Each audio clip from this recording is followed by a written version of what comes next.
All right, how's it going, everyone? So we're back, and if I select everything here and I turn on our checker map, we can see that everything's UV'd and properly laid out. So this is pretty cool.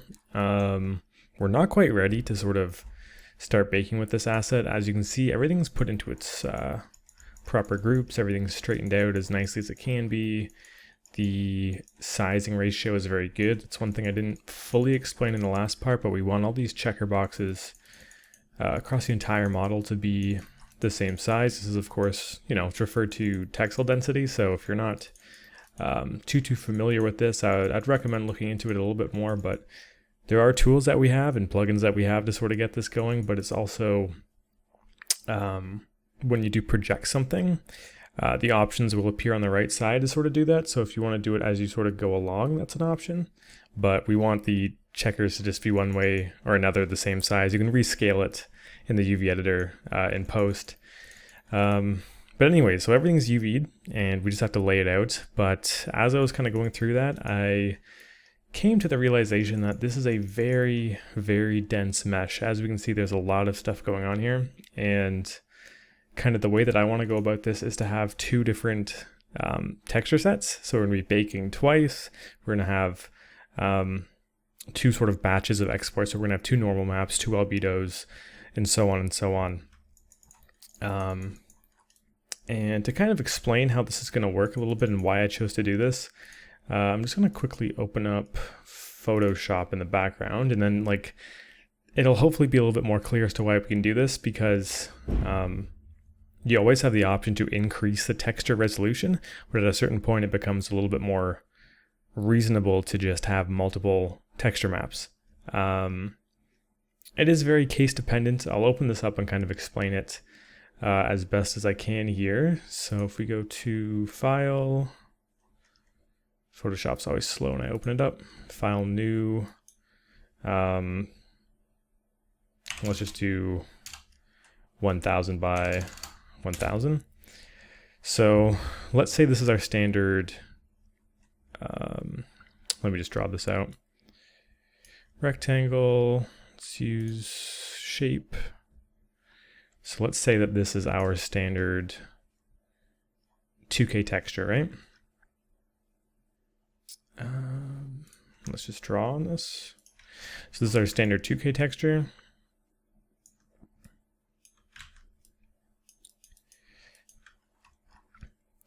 When you think of how can we increase our resolution, you might immediately think, okay, let's just make the next one, or let's just bump up the size to 4K, right?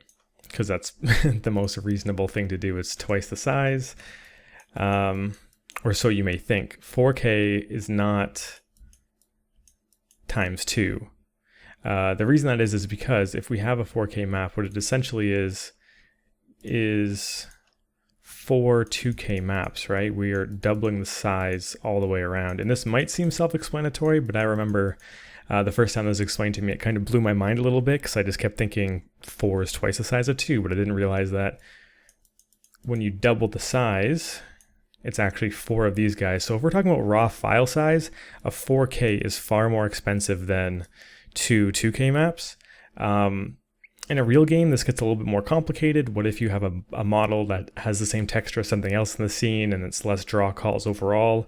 Stuff like that kind of muddies it up. But if we're talking about a single prop, I would probably opt for 2 2K maps rather than 1 4K map, in the sense that it'll be a little bit cheaper. And that's why you sometimes see an ArtStation, when people make weapons and stuff like that, they'll have 2 or 3 2K maps or something like that. Rather than just bumping it right up to a 4K. So there are reasons for it. It's going to save you a little bit of space in your RAM, but we're going to be going for, like I said, 2 different maps. And the way that I've kind of broken this up and separated it is on the bottom here, we have everything that has to do with the keys, as well as things with really big text on it. So the keys, of course, are going to be all this stuff down here, the keycaps, this inner stuff here, everything on the inside that's attached to the keys. But then I also threw in this back plate where it says Underwood, as well as the ruler pieces. And the reason I did that is because just because there's less stuff here, we're gonna have a little bit more resolution on this one. And I kind of want things with big text on it to be a little bit more clear and a little bit more crisp. Now, of course, there's also text on other parts of this model. Like if I go back here, we have some text here. We have text on the back, but it's a lot less prevalent, and we could probably get away with even not putting it on there. I just want to make sure things like the ruler and any of these letters and this stuff back here that you're like expecting or looking for is as clear as possible. So that's how I decided to split up these two guys. Now, when we're trying to pack this stuff, the easiest way to do it is to just select all the UVs and then go to, select all the UVs, go to modify and layout. And we'll just do this. This isn't exactly how we're gonna go about doing it, but you can see in the bottom left, there's a bar that's sort of showing our progress. It's finding a way to sort of compact everything as tightly as possible into the one-to-one space. And this is good for some things, bad for some other things. We're gonna undo this in a second, but I just kind of wanted to show you exactly how it's gonna go about doing it. On top of that, there are some sort of ways that we can adjust it. We have it's a window that's kind of on my other monitor, so I'll show you in a second, but it lets us kind of specify a little bit more different ways we can get better packing results, and I'll go over that in just a moment, but let's just wait for this to load out. All right, so if we zoom in, we can see that it's essentially packed this in way better than we'd ever manually be able to do this. Like, this is pretty incredibly tightly packed. And it's obviously, like, if you were to do this by hand, it would take you probably all day. But there are a few problems with it. So what I'm going to do is hit Control Z and undo that. The first thing I want to point out is that we have this right here. So what this is representing is the top of the keys, right? So I have this at the very end. I went back and I projected this from Y, and what this is essentially doing is saying, like, this is exactly how our keys are laid out. Like, I know this is where Q, W, E, R, etc. is laid out. And this is going to help a lot when we're actually texturing. We're going to know exactly where this stuff is, and we can be a lot quicker and more precise with when we actually have to put the letters on the keyboard. So I want it to stay like this in the UV editor itself. And in order to do that, we're going to have to more or less kind of trick the UV packing system into sort of making a space for that. Now, there's a couple ways that we can do this. And the way that I'm going to do it is by making a new shape, create polygon primitives, cube. And this is like a totally optional step, but I think it's going to save you a ton of time down the road. And actually, we probably only need a plane here. And what I'm going to do is just roughly make the same size as these keys here.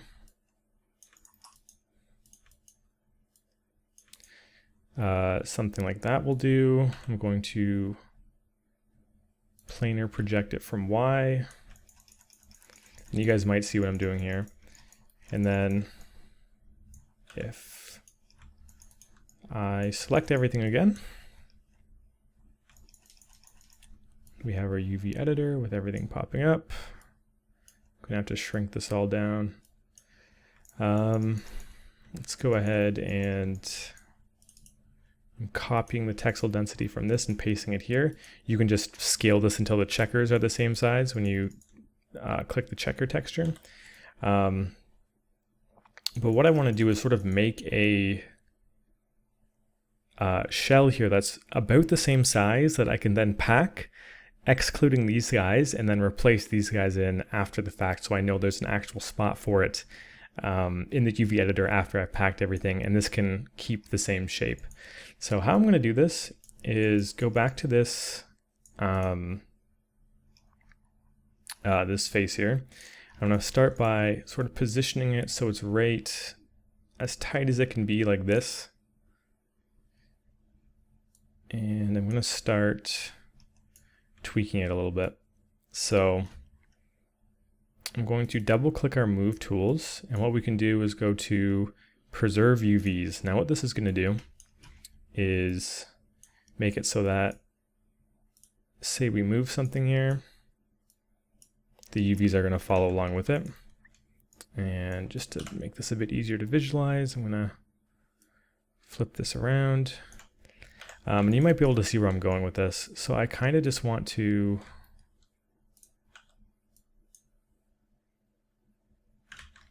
or was it not? Maybe it wasn't backwards actually. What I want to do is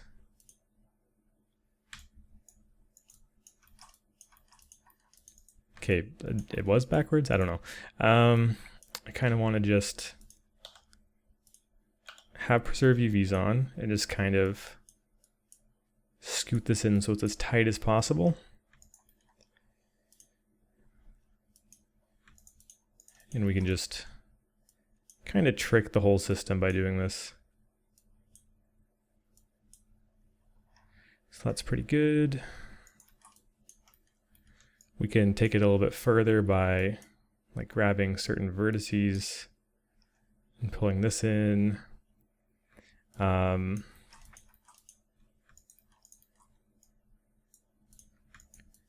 We can add some cuts to it. We don't really have to worry about any of the geometry with this because this is like completely temporary, right? So let's add in several cuts. One.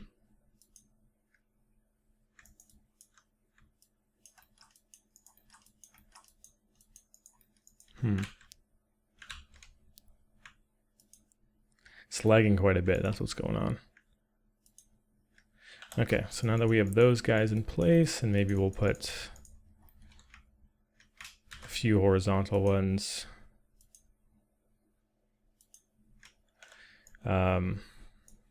Yeah, this is mega leggy. We can just sort of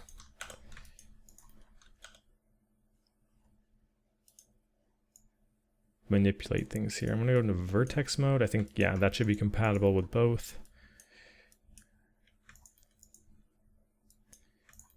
And then just tighten this up like so. Grab this one.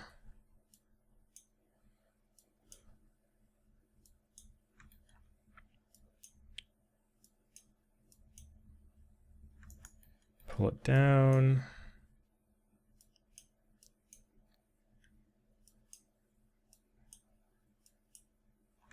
Pull that down.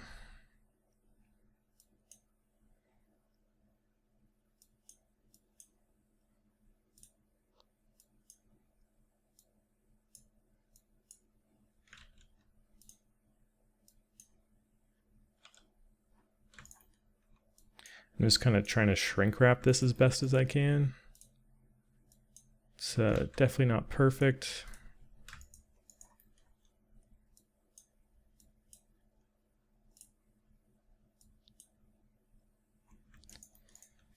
Okay, we can tuck this guy in here.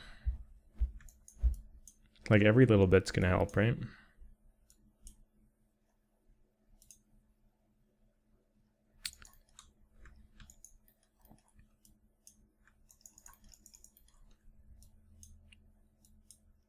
Pull that in. We might have to add a few more edges.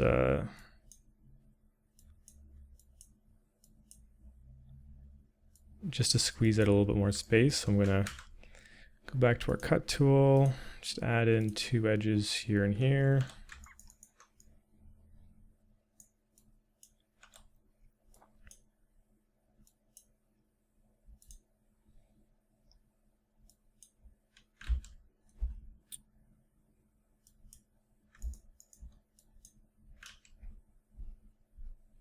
Can pull this down.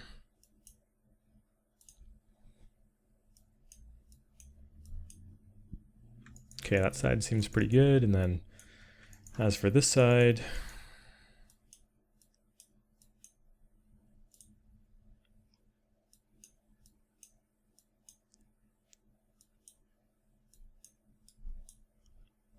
something along these lines.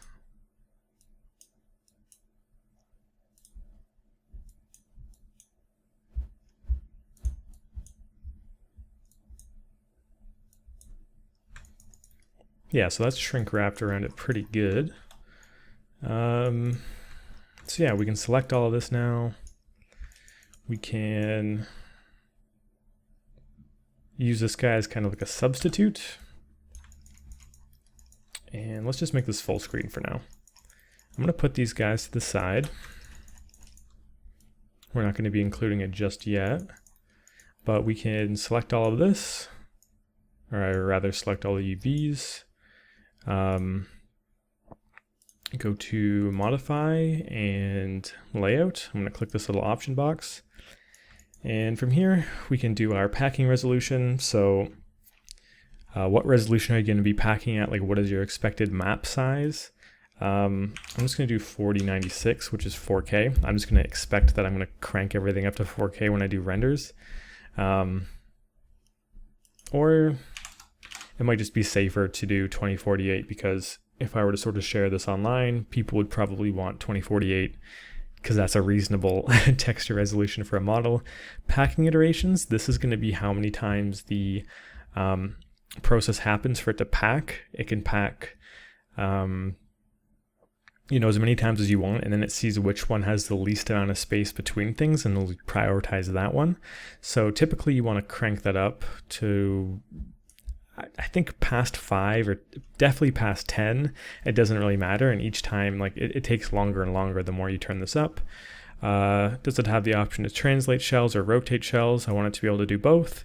From here you can say how much you want it to rotate by. It should always be a multiple of 90. You don't want it to sort of rotate so it has like angles after we work so hard to sort of iron that stuff out. Shell padding, how much padding we want between shells, how many pixels we want in between all the shells.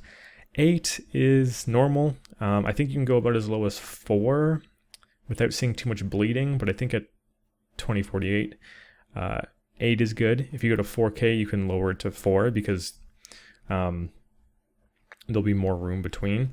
That should be the pretty standard layout for this. Since we are laying out 5 times, it's going to take a while, and I kind of want to view progress on that bar, so I'm going to make sure we can see down there. But yeah, kind of have our substitute shell in there. Everything's in place. The only other thing to say is make sure that you've sort of, you know, gone over your model, selecting this stuff. Make sure, you know, everything's blue. There's no red or inverted faces or anything like that.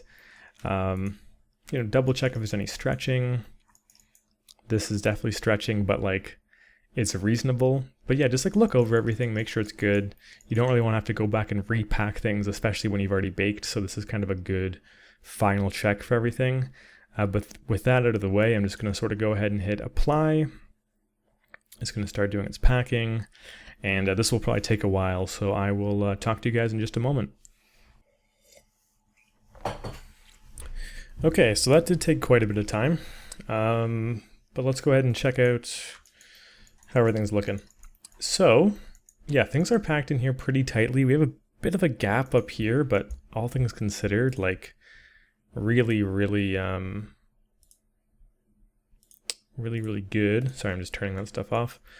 And then if we poke around, here we go. We have this guy here, which is our sort of substitute mesh. Let's go ahead and slot him out. We can then grab our good version. And then we should be able to shrink this down and fit it in. And it should just perfectly fit in there. I'm going to actually rotate this first. It seems like it's, since we had rotation turned on, it was upside down. This seems correct like that. So let's go ahead and put that guy back in. So yeah, it is going to be upside down, but at least it's consistent, right? We know exactly where it's going.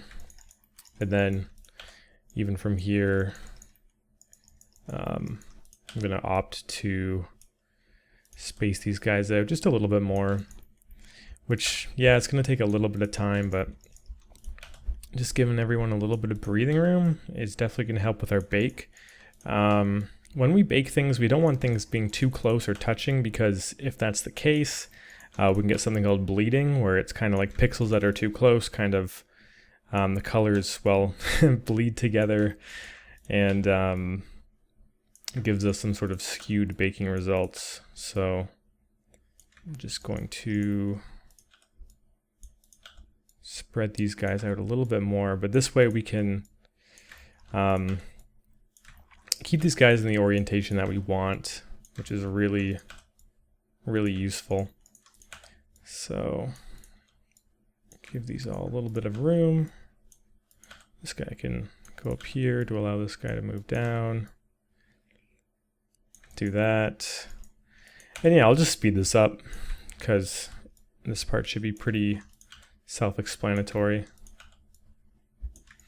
Okay, sweet. So that's that. Super tight pack, so I'm really happy with that. We can now go ahead and just straight up, well, delete that guy. We don't really need him at all anymore. And that's going to be our first sort of UV set. So what I'm going to do now is we can grab all of these guys and let's go ahead and isolate them. Let's give these guys their own group. So I'm going to select all of them and hit Control G.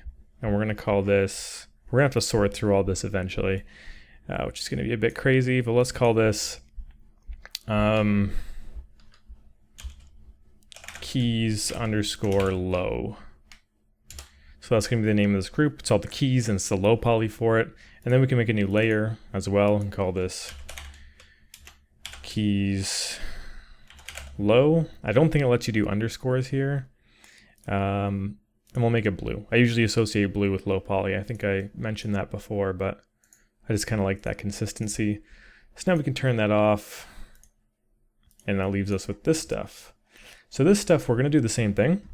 What we can do is Control G, put this in a group, call this body low, add it to a group, or a layer this time, sorry, body low, add it all to that. So now we can just sort of switch between the two. And of course we can turn them both on. This is still the low poly, it's just for the fact that we have two different maps. It's an easy way to keep it organized. And we're going to do the same thing, but there's a bit of a catch with this one. So one thing that we haven't done any of throughout this entire process is UV stacking. We're going to want to have to stack some UVs here. So what exactly do I mean by that? Well, the more texture space we have in our UV sheet, the higher the actual texture quality is going to be. So if we have things like, what's a good example? I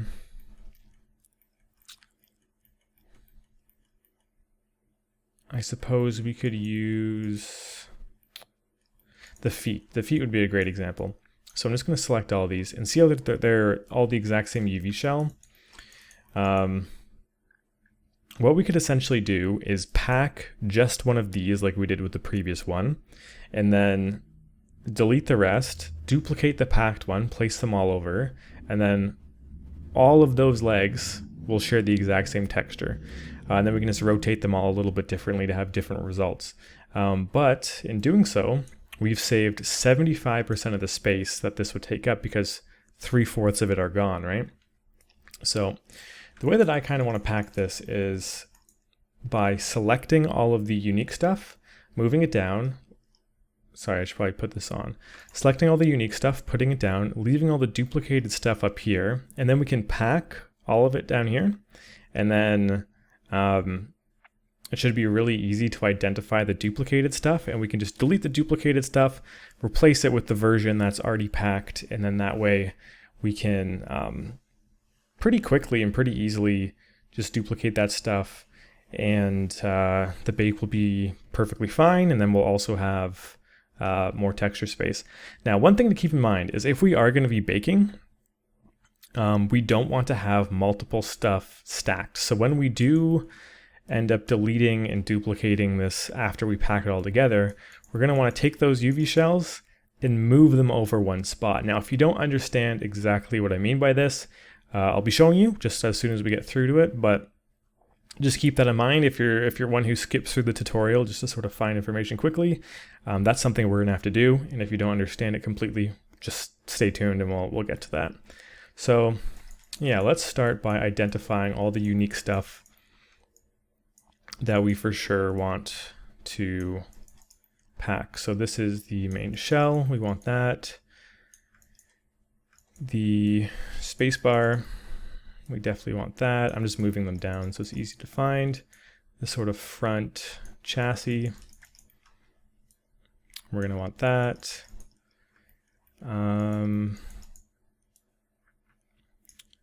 This being kind of like the frame here, we definitely want that. It's really hard to do this with one monitor properly. Let me try and find an example of something we don't want to do. So here's an example. We have, if I isolate this, we have two of these, and we really don't need them to be separate textures because it's hard enough to see them as it is. There's really no point. So what I'm going to do is, if I select it, it's still one object. So if I select one, the other is still going to be attached, but I just want to bring one of them down, and I'll put the one that we're going to duplicate somewhere in the corner just so we know we're not going to do that. And then what's going to happen is we're going to take this shell and we'll select it with all the stuff down here. We'll pack it in, and then we'll see all this stuff floating around, and if I select this, it's still corresponding with this one because it's the same object. And it'll be really easy to be like, hey, we can isolate this, delete the duplicated one, replace it with the one that's already packed, and sort of move on. So let's do some more examples. So this is the belt. This is going to be unique.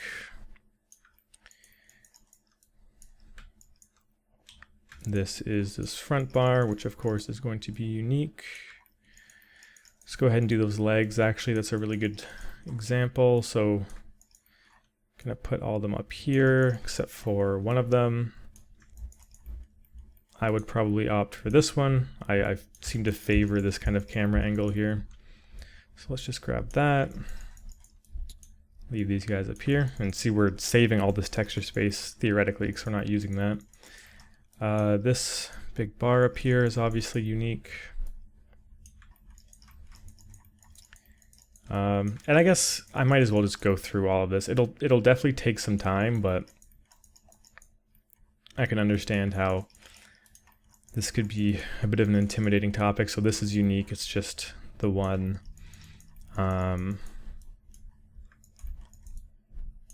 This back thing is obviously unique. This guy here. This front piece is definitely unique.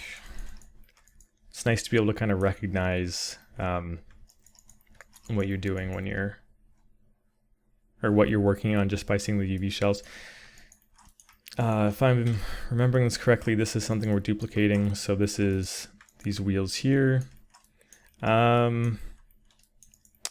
The thing is, they're so visible. I don't know if I want to have them be separate. I think in this case specifically, just because these gigantic rings here are so obviously visible, I'm going to have both of them. That's an exception. It's just like if they were duplicated and you could see them like this, it'd be really, really obvious that they're the exact same. These guys though, let's take a look at what this is. So it's these guys here. You'll never notice if this is duplicated because it's so small, so I don't mind bringing this down. And hopefully this is making sense. Let's go ahead and select this. So this is this here that's then plugging into the side, so that's all unique. Let's go for some more duplicated stuff.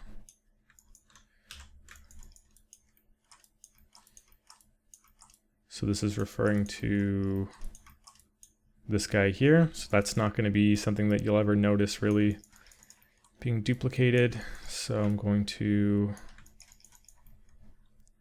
bring one of these down, put one of these up. This here is the spring. The spring is unique.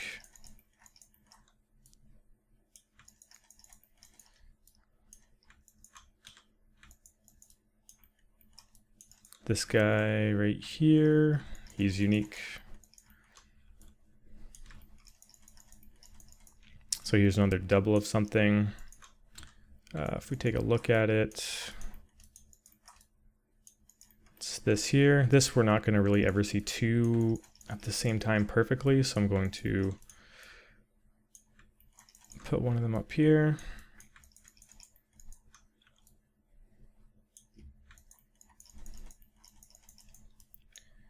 This is, it's kind of hard to see with this UV setup. All on the same screen. This is this guy here, so he's unique. And I'm sure you guys get the point as far as what I'm doing. But like I said, just might as well go through it all. This guy is definitely unique. And with the other one, make sure you've checked everything on this, because this is kind of like assuming everything is good where you can move forward. So have your UVs be exactly how you want them to be. Make sure there's nothing that's red or inverted. Make sure there's no crazy stretching on anything.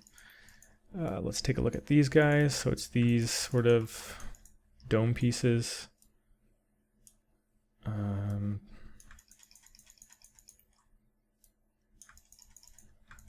Going to leave one of them up here. Move one of them down.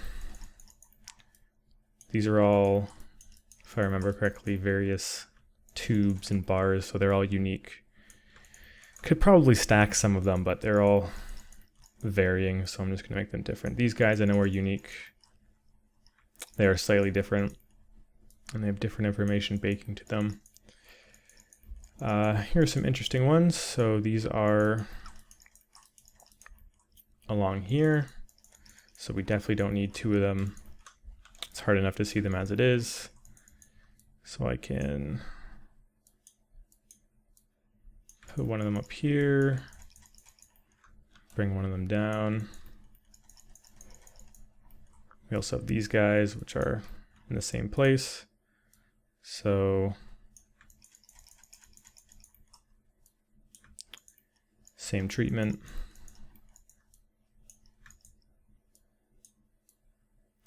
Just make sure the shells that you're putting, or when you're splitting them up, that they're sort of cohesive. Like this is all of this one. Like I'm not grabbing this face and then like the ring from one down there or something like that. This guy, I'm gonna put him in the same category as the dome on top, where it's obvious enough to see all of this. And originally I wasn't gonna do this, like I was just gonna stack them. But now that I think about it, it's visible enough that I kind of want both of them to be their own unique space.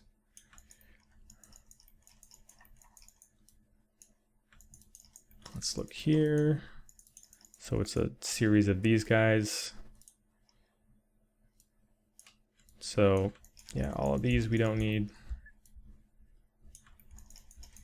Saving, I mean, it's a small piece, but we're making it 75% smaller than it already is. And that, I mean, if we're doing that for a lot of pieces, it's going to stack up after a while, right? We still have quite a bit to go. What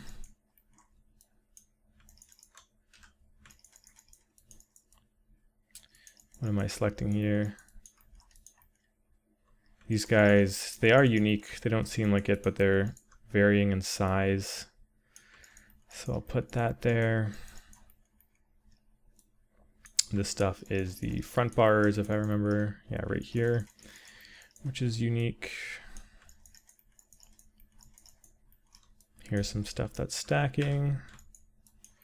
It's going to be these guys. They're small, so I'm going to have them stack. And then if it's too obvious, I can just sort of like rotate one a little bit and I'll just sort of cover that up a bit. So that should be fine. Here's some more stacking stuff. These guys here, they're at the back. They're both visible, but they're small. So once again, I really don't mind having them stack. And we can have a visual representation of all the space we're saving, which isn't a lot. And I'm sure we can push the stacking a lot further than we actually are. Like with a lot of game models, you'll see them like copy this over to here and like double up on this, which is really, really impressive. If I were to be honest, that is a gap in my knowledge, and I'm working on trying to improve that, but I think it's pretty safe to say that also a lot, if not most of people, would just make the frame unique. So I don't think I'm really pushing it by any means by doing something like that. These guys back here, once again, they're all visible at the same time, but they're all small, so I don't mind having them stack. So I'm gonna put these guys back here.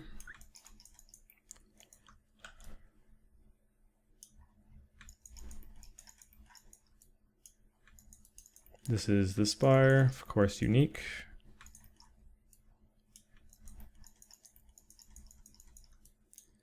Something really small. Of course, we can just isolate it to quickly see.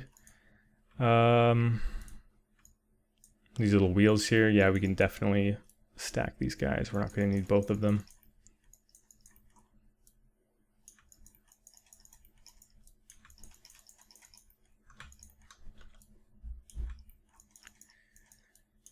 This is some kind of bar down here.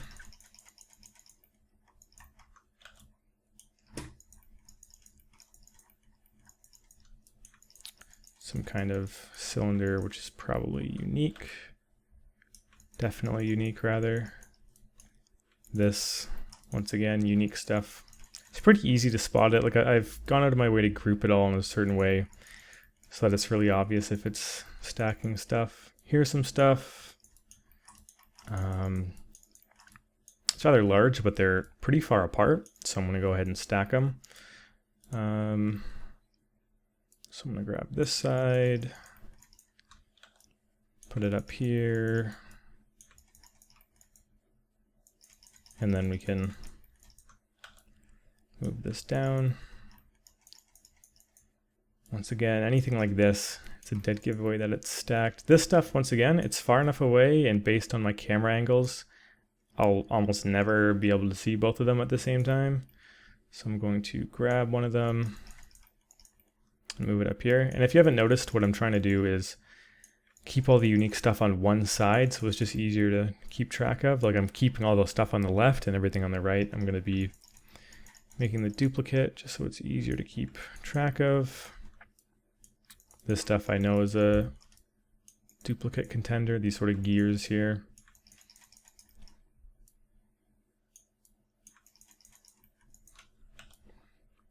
Put this down. This is definitely unique.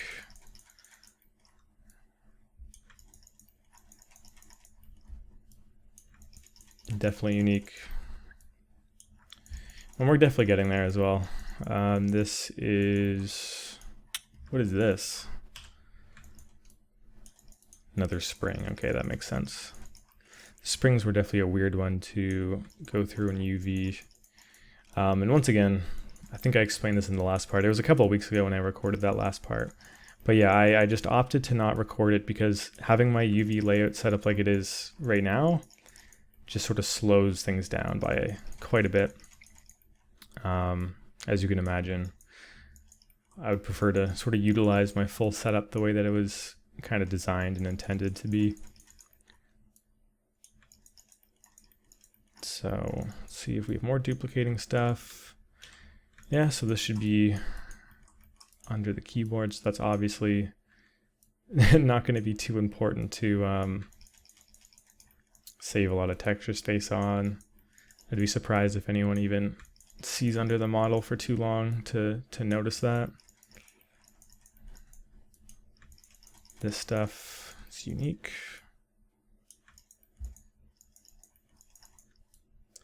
Unique and unique, it seems like.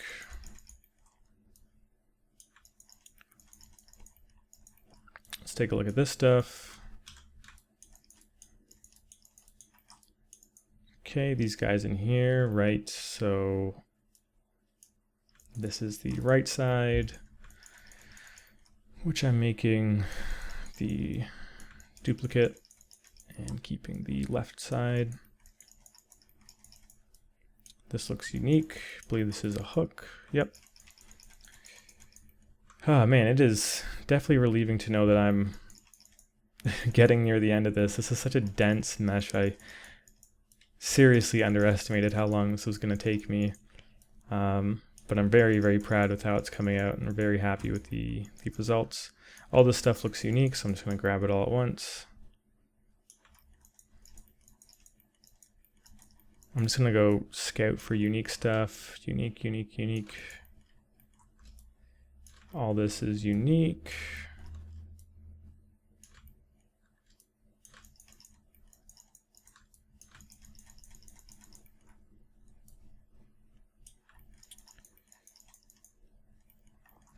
Unique.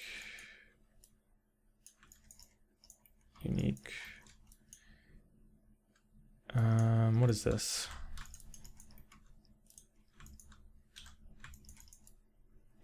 These guys here. I think they are slightly different. So I'm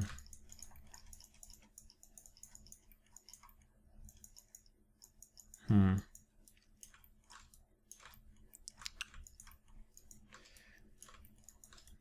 No, we just gotta grab all the unique stuff first. All this and this. There's not too much unique stuff left, but we can move that down, and I think everything else might actually be duplicates. Let's take a look. All right, so this guy can put up here. Move the good one down here. And this only works because these guys are the exact same, right? If there was slight differences between them, it would be a different story. This tiny piece obviously doesn't have to be unique if we have an exact copy of it.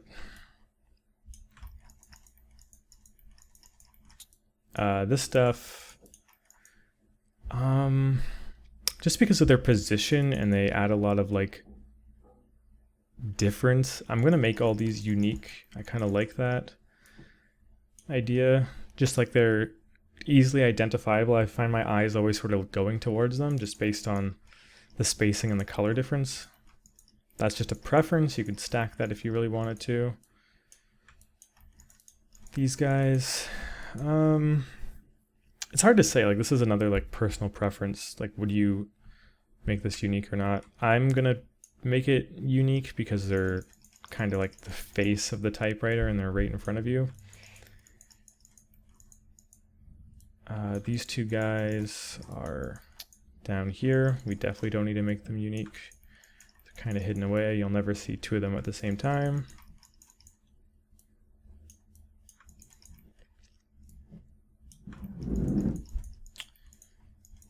Okay, what are we working with here?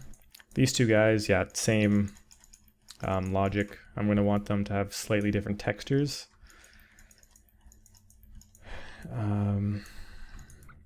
As for these two, yeah, same thing. There's too many angles where you see them right beside each other. It's very obvious. This stuff, if I remember correctly, is tucked away in here, so I'm going to stack them.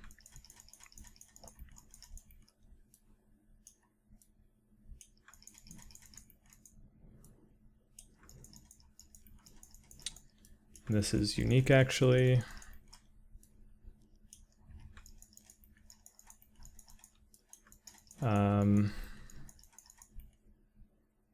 This is also unique. So we're pretty much done. Let's just keep at this pace. what is this? These guys here, right. They're so hidden. I'm going to actually, I don't want to waste the texture space. Even if it is tiny, let's just have them be the same and rotate them slightly. This is unique.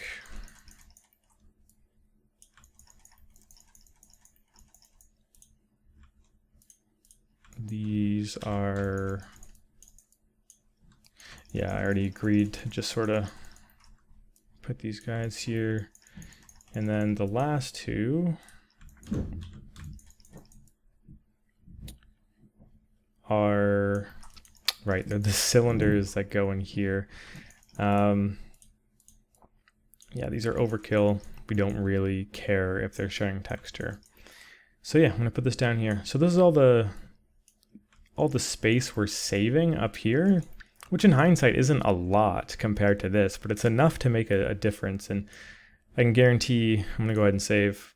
I can guarantee that you would notice somewhat of a difference if I kept this in, if I didn't keep this in, as far as like how fuzzy or sharp it is. So what we can do now is, so I saved just in case, but what we can do is go ahead and grab this, modify, layout, same settings as before, and now we're going to lay this stuff out in here. And let's go ahead and go through with that. It's going to take quite a while again. I think the last one took like, who knows, maybe like 10-15 minutes. And yeah, I'll catch you guys as soon as this is done. Okay, so now we have this guy packed, as you can see, just kind of like the other one, super tight. One thing that we can do to actually see how tight it is I'm not sure if we have to select the UVs for this, but we can go to View, Heads Up Display, UV Statistics, and make sure percentage of UV space is used. For some reason, you always have to hit Apply to see it update. But if you hit Apply, 100% of UV space used. That's kind of, well, there's gaps, but I guess it's saying it's about as optimized as it could possibly be. So that's always a good sign. I was going to say anything above like 80 is good, but sure, 100. I will gladly take 100. Yeah, so that's going to do that. Now, I'm going to have to kind of show a few examples as to what I meant about this stacking thing. So let's say we want to start working on it and we select all of this. We have some stuff up here. So let's go to the feet as an example. I can select this foot. I'm going to say, hey, where is this in the model? Oh, it's right here. I can go to object mode, select it. And now in the UV editor, we see two things. We see all these extras up here and this good version here. So let's make sure we know which one the good version is. And we see the good version is this guy here. We can then take the duplicate versions. We can extract those faces because we don't need them. We have the good version where the UVs are in the 1-to-1. Let's go ahead and center our pivot on this guy. And we can duplicate this one around. And I'm going to turn on wireframe for this. And just sort of snap it so it's perfectly in place with everything.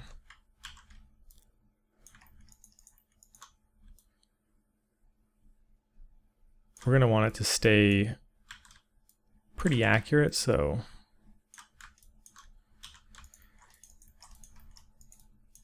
it seems that this one has been rotated a bit.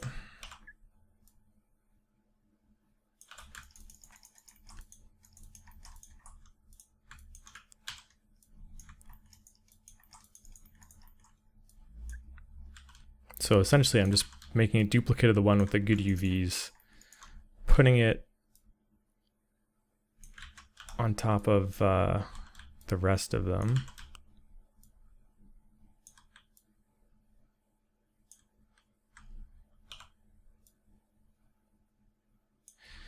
And then what we can do is, let's just sort of change our view so it's easier to do this. I'm going to select all the feet, and we can select all of these guys.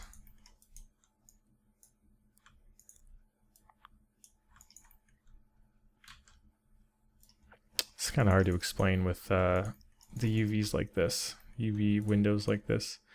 But essentially anything that has the UVs in the old spot, we just don't really need them.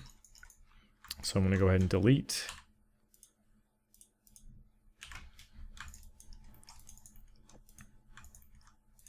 So that one was always good. And then that one there. So let me grab all these feet again. If we go back to our UV editor, even though we have all 4 feet selected, it's just these 1 shells here. So we can go back to our main view, all the feet selected, all the UVs stacked perfectly on top of each other.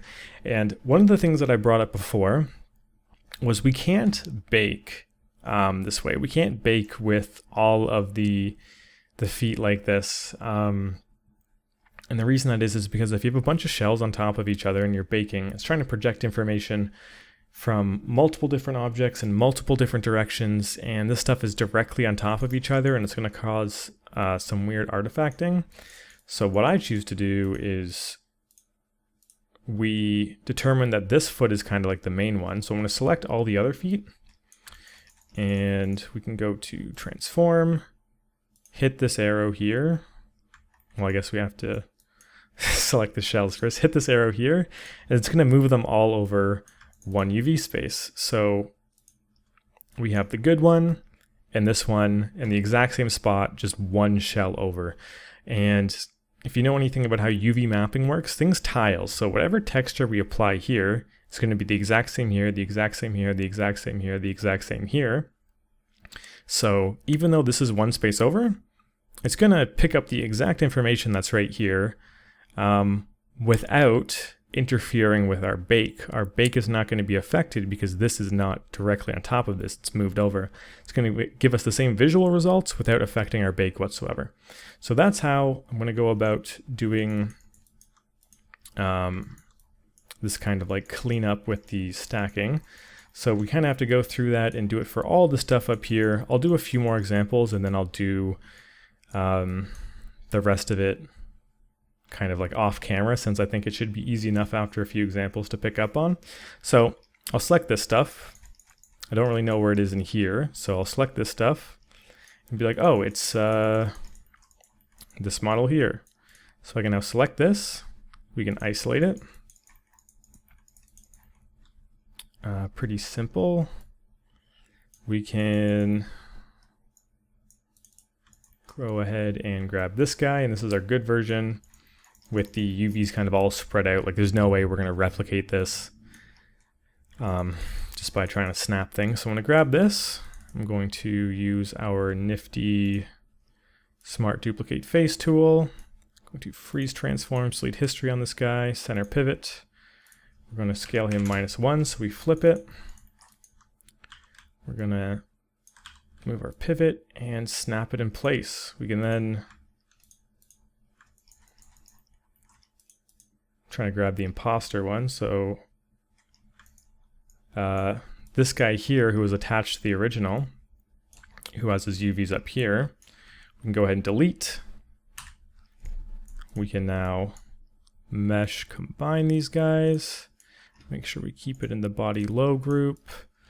And now their UVs are in the exact same spot. And just like before, we're going to grab all of them from this guy.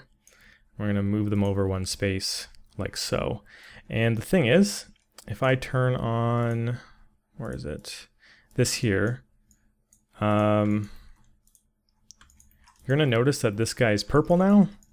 We want him to be blue, right? But essentially what it's trying to say is like, hey, this is out of the 1-to-1 space. It should even be red because it's technically flipped, right? Like this is not correct traditionally, but since this is an exact copy of this, this is what we're actually baking our information to. It's okay that this is flipped because it's just duplicating what's going on here. It's just mirrored over. This doesn't matter, or it doesn't matter if this is flipped or not flipped. And in this case, it happens to be flipped, and we're okay with that. As long as the UVs are the exact same and 1 over, we're good to sort of move forward.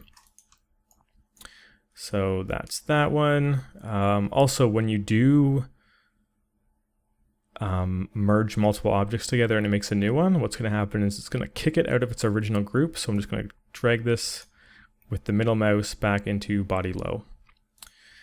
Yeah, so we can continue and do maybe 2 more examples. Let's take a look at this guy here, which is this. Let's go ahead and isolate it. So if I select these UVs, or those faces, they're going to correspond with these UVs scattered all over in the 1-to-1 space. We can go ahead and smart duplicate, center pivot, freeze transform, delete history, whatever you got to do. We can move the pivot here, snap him over, and then go in and delete the one with the bad UVs. Mesh combine these guys, add them to the body low again, put it back in the group, and then final step, grab these faces from the new one and push them over one spot. Nice. So let's just do one last example. Select everything. Our next example is this. This happens to be this guy here. Let's go into object mode, select this. This one we're not going to have to mirror over. So I'm glad we got examples of some that we mirror over, some that we don't. Yeah, so what we can do once again, it's starting to get repetitive, right? We can, whoa.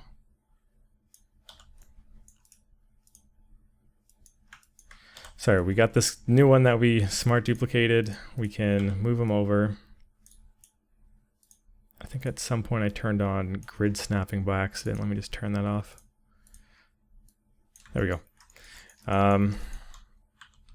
Can just sort of move my pivot somewhere where it'll snap.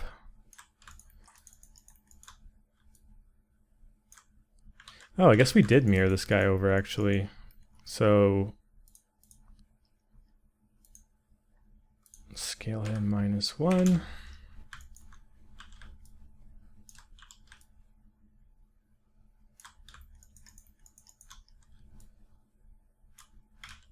Or we didn't.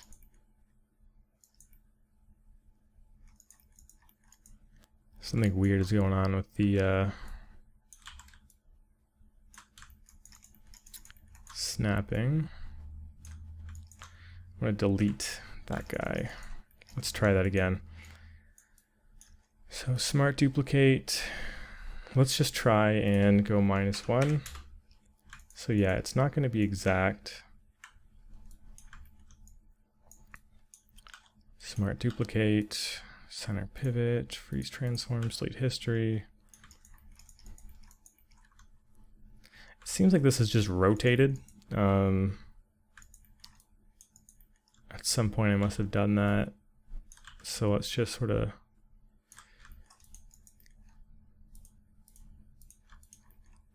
center this guy as best as we can.